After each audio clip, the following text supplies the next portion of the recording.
today, we work with two main types of coal. We work with anthracite coal, which this entire mine is made up of, and that's what's in front of us right now. And we work with bituminous coal.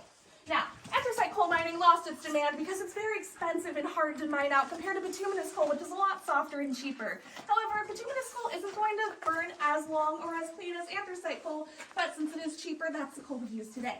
Now, we do have anthracite coal in front of us. You guys are more than welcome to pick it up, give it a touch.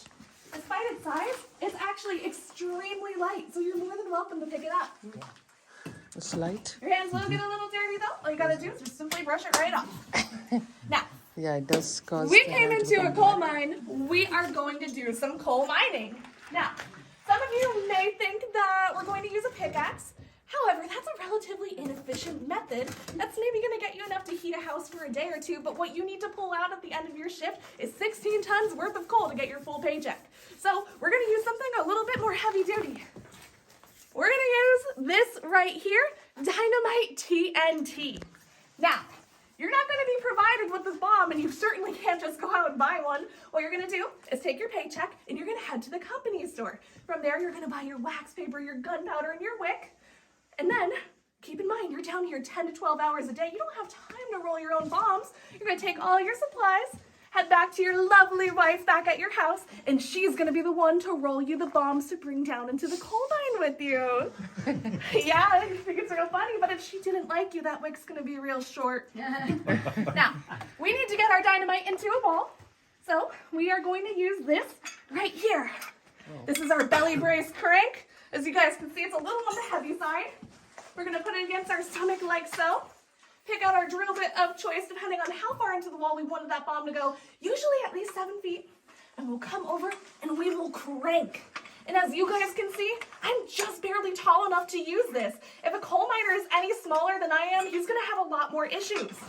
So, a coal miner might have the qualifications and certifications that say he can handle this equipment, but if he physically can't do it, he has to hire a laborer. And that laborer's money is going to come out of the coal miner's own paycheck. And that's another thing you're buying back into down here.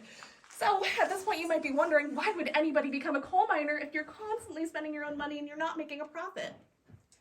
Well, by taking this job, you were immediately given company housing. So that was very beneficial for those who were poor or underprivileged. And during the 1800s, a lot of immigrants were coming to this country for the first time. So by becoming a coal miner, they immediately have a safe way to start raising a family here.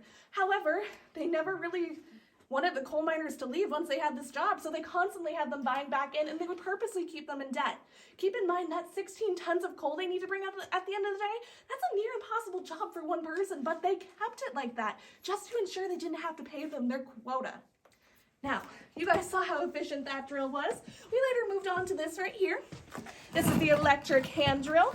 It's very heavy and it required 2 people to use, and it's electric. We saw what open electricity was like in the coal mine over there. So we only used that for about 10 years before we moved on to what is our modern day anthracite coal mining drill. This is the air pump pneumatic drill. And it's going to be hooked up to this hose right here. Pressurized air is going to come through, and that's what's going to blow your hole into the wall. Now, finally, after all that work, we have our hole in the wall. We're going to take our dynamite. We're going to get it in there. Make sure we're going to tamp it in with wood chips, because when coal is first blown out of a wall, it's going to be extremely sharp, and it can jettison out at 60 miles per hour. So that's very dangerous. We're going to hook up our copper wire right like this. We'll link it back.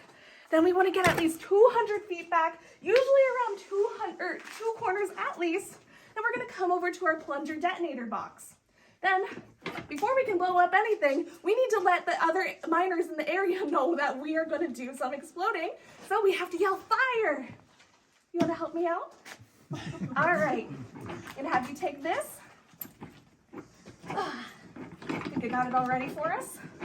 All right. I need you to yell fire for me.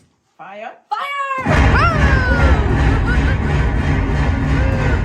All right, good job. Thank you very much. Looks like we got tons of coal out of the wall. Uh-oh. Oh. This isn't good. Oh, no. Was anybody counting those blasts? 4. 7, 4, 6. No, 6. Ooh, okay, so it was actually 10. It's really important that we count our blasts because if we put 10 bombs into that wall and we only hear 4, 6, 7 go off, we can walk into something extremely dangerous. But keep in mind, we paid for those bombs with our own money. We're gonna wait 30 to 40 minutes. And we're gonna go back and get them because we might not have money to get more supplies and our wife might not wanna roll us more bombs after that. So we're gonna get them out of the wall very carefully and we're gonna reuse whatever we can. Now, we have 2 new concerns as if we didn't have enough already. Natural gas likes to hang out in the walls down here and we just blew up the wall. So they could potentially be in our work area. We have to worry about methane gas that'll hang out on the ceiling. Dangerous because if the flame comes into contact with it, it can cause an explosion. And then we have carbon dioxide to worry about. Dangerous because that'll hang out on the floor and could cause suffocation. So, enter the Davy safety lamp, invented in 1815 by Sir Humphrey Davy of England. If you were looking for natural gas around here, say methane, you would raise this up very high, and if that flame rose to the top, you would know there's maybe methane gas in the area. However, if you brought this down low and the flame choked out, you would know there's potentially carbon dioxide. However, this had a fatal flaw to it. Say you were looking for that methane gas and that flame rose all the way to the top and that frightened you. You brought it down quick. Do you notice how that flame jumps and quivers? That flame could still jump out through the top and cause a huge explosion.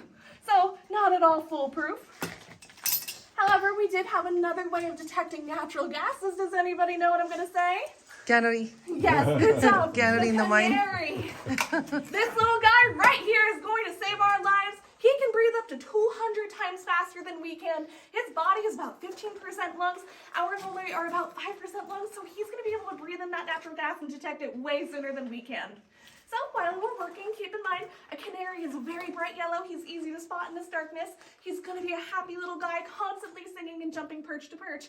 But if we look up at him and we notice he's wobbling, he's gone quiet, he falls off that perch, we're going to run to our mine foreman and we're going to let him know immediately because natural gas can be in the area. And on TV, they'll just say, oh, wait till your bird dies. A dead bird's not going to help you. And that bird came out of your own pocket. You are buying your own bird. Most coal miners on their own.